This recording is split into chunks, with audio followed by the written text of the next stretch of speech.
Hello, my name's Bob, and I have an accent. With Axagon, your accent is gone. And then when I started thinking about it, I thought I must be having, a relapse. I said, hey, Doc, people are saying I've got an accent. And he said, well, yeah, you seem to have about 6. Hello, my name's Bob, and I have an accent. I woke up with it one morning. One of the worst things is that people are really cruel. People will say stuff like, oh, I love your accent. And I mean, who would say that? You wouldn't say that to someone who had like a limp or a kind of, disfigurement or something. Oh, I really love your scars. I mean, to a stranger, that's just weird. People don't find me too difficult to understand, but there are occasions that, I'll go to a restaurant and they'll say, what would you like to drink? And I say, water, please. And they say, what? And I say, water. And they say, what? And I mean, what else could I say? I'm not going to be asking for Warthog to drink. When I was first diagnosed with spontaneous accent acquisition syndrome, I thought my life was over. I thought I would have to spend the rest of my life with a weird English accent. If only there was a cure. But then I discovered new Axagon.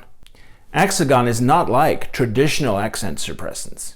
It works with your body's natural energy fields to realign your vocal cords to produce only the pure, natural, accent-free sounds that scientists call General American.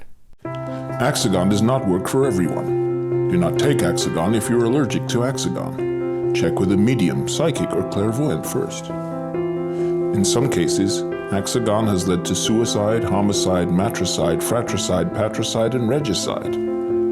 Tingling of the earlobes and long painful death have also occurred.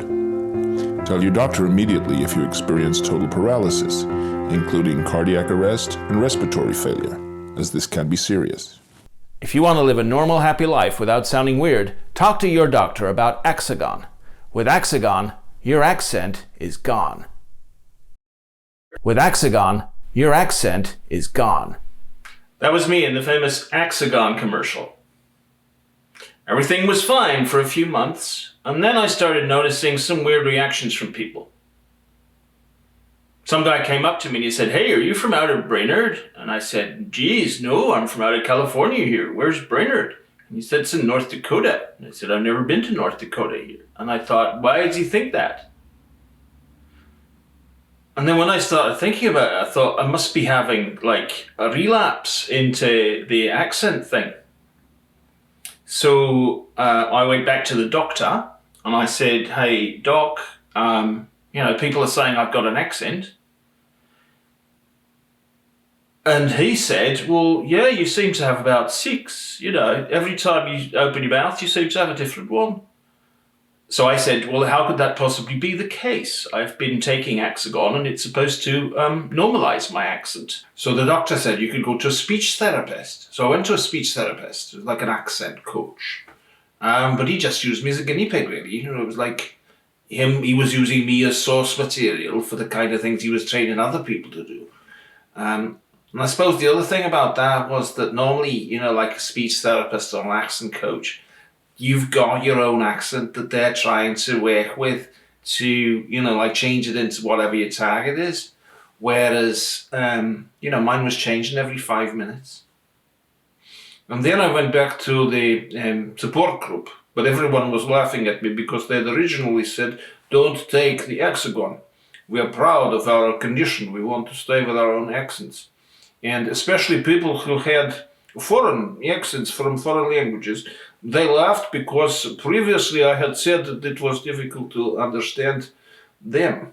And then with a group of people that I met at one of the meetings, we went to see a lawyer and asked about putting together a class action suit for all the people who had taken Axagon and ended up with this situation where you're just changing from accent from one moment to another. So that is why we're making these videos, we're telling our story to make sure that the courts take action.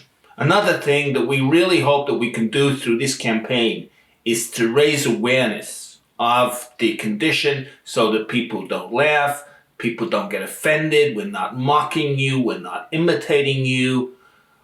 we just can't control the way that, the accent just goes from one thing to another, just kind of without any kind of prompting.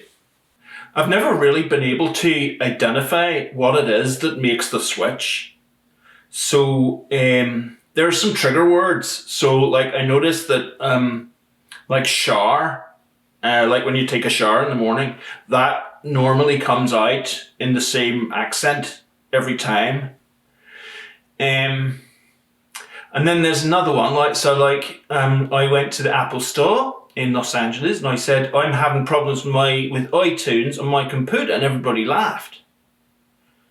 And computer seems to be one that triggers a particular accent. I think one of my greatest fears is that as it progresses, I just get more and more difficult to understand for people.